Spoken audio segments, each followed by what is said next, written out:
Hello boys and girls, and this is part 2 and my final round of the PS Vita versus the 3DS.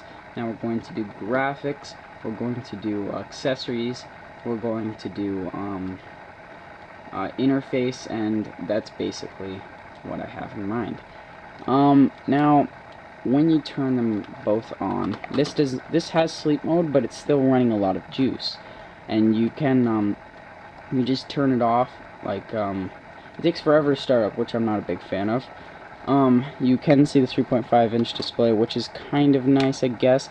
You can, for the interface, you can scroll over each item instead of just having the photo up top. You can have each application really has a viewing angle up top. Now up top you do have the internet access, the coins you have for your steps, the date, the battery, and the LNR for quick camera. However, the quick camera application is just so slow. It doesn't get to the application of the camera very quickly, so you can't take that quick snapshot. The bottom is pretty self-explanatory. It does have the top, which is brightness, adjusting the screen, which is a little bit better than the DS. It kind of gives you more practical interface. It's really easy to use and understandable. It does have notifications as well as the LED that really notifies you. It does have sort of screenshots when you suspended a software, when you exit a game. Well, not exit a game, just press home. You can go up to game notes and write a note, and then it'll show the photo from your suspended screen or your suspended software. If you know what I mean, then yeah. Now it takes a while to get home. It does have internet and notifications. Now only the top part of the menu you can use when you exit out of a 3DS title, not a DSiWare, but a 3DS title. You can access any of the points up top, but you can't access any of these applications when you're running multitasking. Now the blue is for the new update or Street Pass or internet. Something's happened with it, which is pretty cool, I guess. Now that's the interface for that. Now the PS Vita, which takes not too long to start up. It depends if...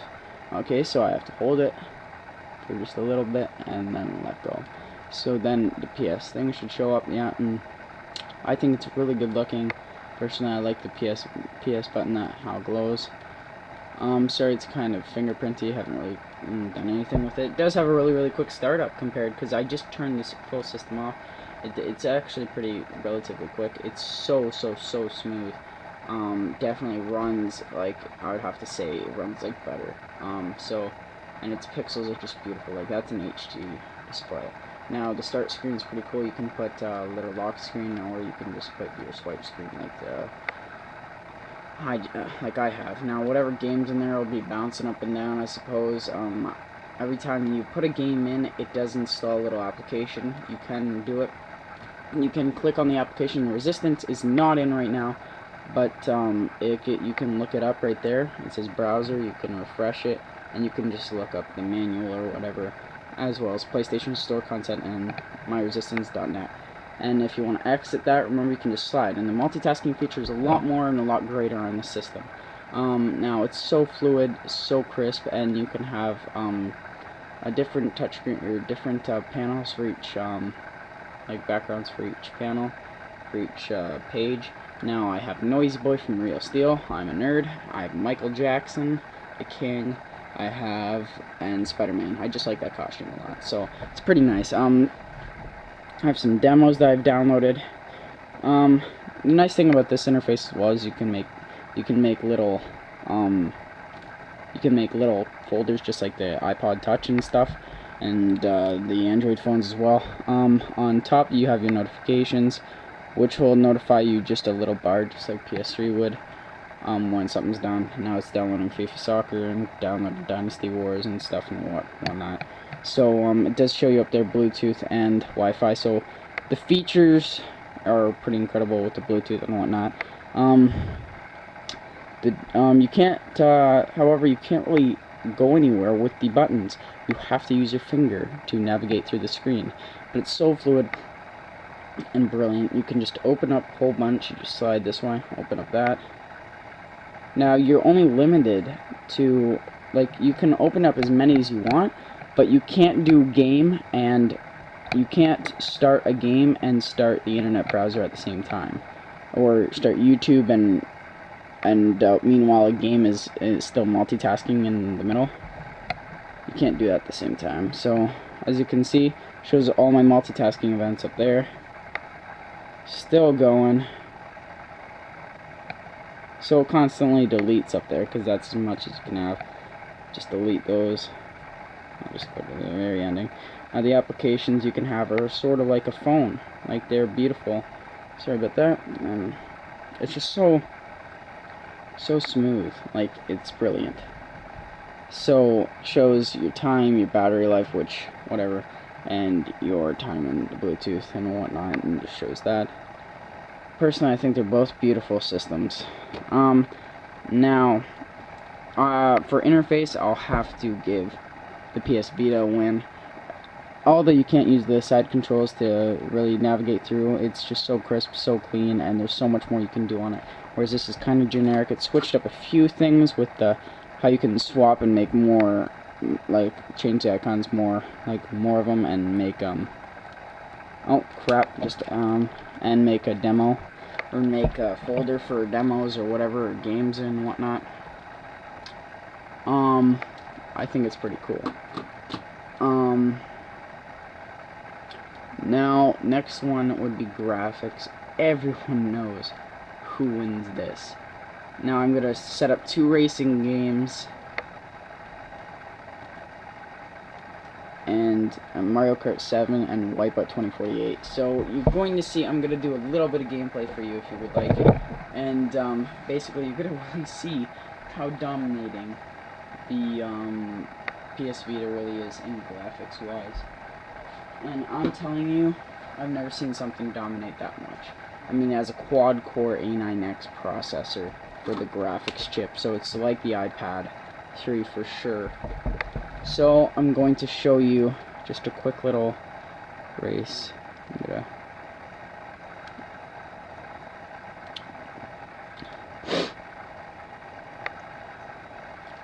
No, that's still loading, so it takes forever to load, really. Make sure it's on. Giving me a little notifications that our friends are online. So, look at that. Look at that. You see the graphics in the background right there. It's so much better. However, the 3DS does have good games. Like I did in my last episode, they're just not nearly as fun. Like they're just too generic and a little bit dull compared. Okay, so Mario Kart. Everyone knows how this works. The map and place is really down there. And this.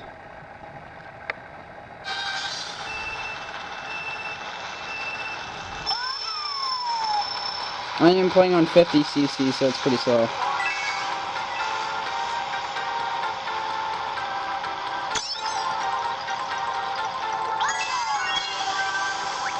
Exactly like the Wii version, I think. Turn the volume down. Exactly like the Wii version, for sure. The analog stick does make it a lot more enjoyable to play, actually. Because the D-pad would kind of give me blisters, too. Because the D-pad wasn't all too good for Mario Kart DS, like, using it.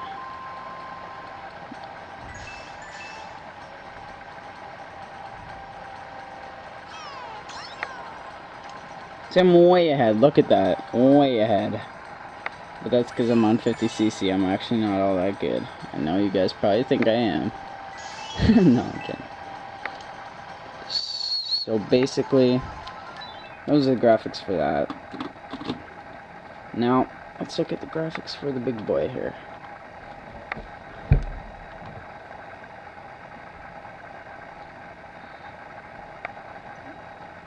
This is probably going to take a while to load. Just thinking that. As you see, it takes a while to load there, so until it's loading, I'm going to talk about the features. Now the features, you have Bluetooth, you have Wi-Fi, you have a major multitasking, you have crossplay, you have connecting to PSN, you have so many cool game titles, you have microphone that you can hook up with Bluetooth. You have the what other features? You can have Netflix, online streaming, YouTube, a whole bunch of applications. It's really, really awesome. The features are amazing on this. Whereas this, just you really have 3D. and the analog stick.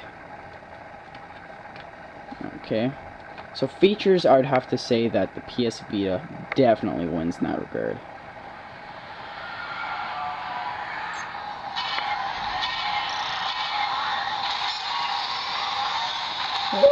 It's really hard to steer, by the way, and I can't do it in front of a camera.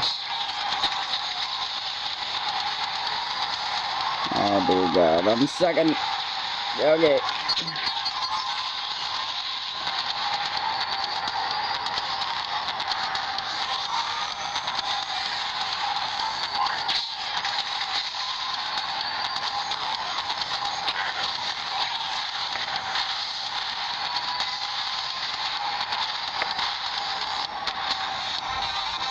Oh dear God. Oh no, shit.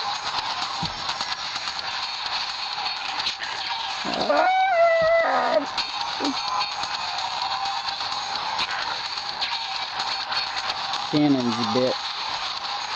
Oh shit. Ah, shit.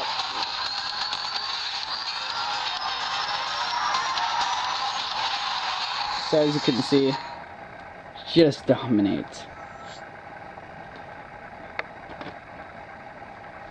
So we have graphics done, we have features done. Graphics, features, 1 close regard. And PS Vita already has 1 point. And this is, and if the 3DS manages to come back somehow, heck, I don't know. Now I want to see what my notification is. I don't care about that.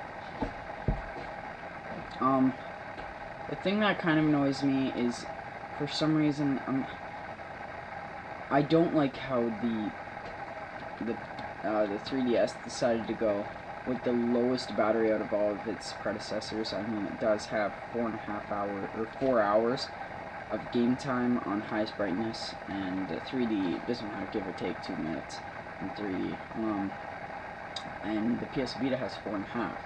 Now, PSPs and PS Vitas, they've always ran around the exact same time, so no one's disappointed from that. And when you play the PS Vita, it feels like you're playing some incredible hardware. It's like, it feels like you're doing much more than just gaming, and that's why it feels like 4.5 hours is not that bad, because it feels like you're doing so much. Whereas this, it's just simple, boring gaming. Graphics aren't that high, brightness isn't even that high, resolution not that high. Multitasking you don't even do. Wi-Fi doesn't matter if it's turned on or not. It's just so slow, and it's so, you know, it runs out of battery instantly. So I'll probably get the battery pack for this, and I'll probably end up getting it for this because I'll game on this a lot.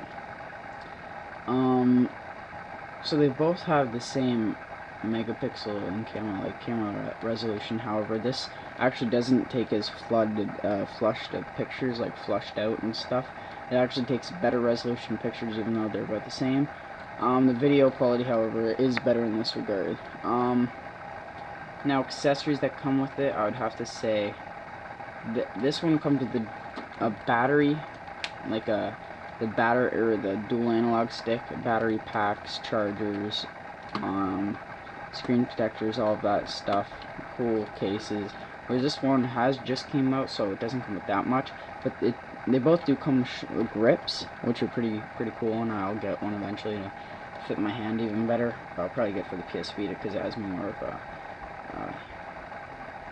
a first person shooting, and that's basically what I want it for. Whereas this, I don't know why I would even care about the dual analog stick. It'd be nice to have, just randomly, like sitting right there, but you don't really need it because there's nothing you really need the dual analog stick for. I mean, are you going to play first person shooters on this? Like, other than Resident Evil, it's not going to be that good, so why would you pay $24.99 to get it? However, it's not a bad feature, so that kind of bums it out, and the battery life is pretty bad, and you have to buy a whole bunch of styluses when you run out and whatnot. Whereas they both range around the same price for cases and screen protectors, so I'll have to give this a win for that. So in all regards, I think that the PS Vita is the better gaming handheld. That is in my personal opinion, however. So if you're watching these videos, please comment. If you have something negative, I don't care, comment. And subscribe, please. So, peace, dog.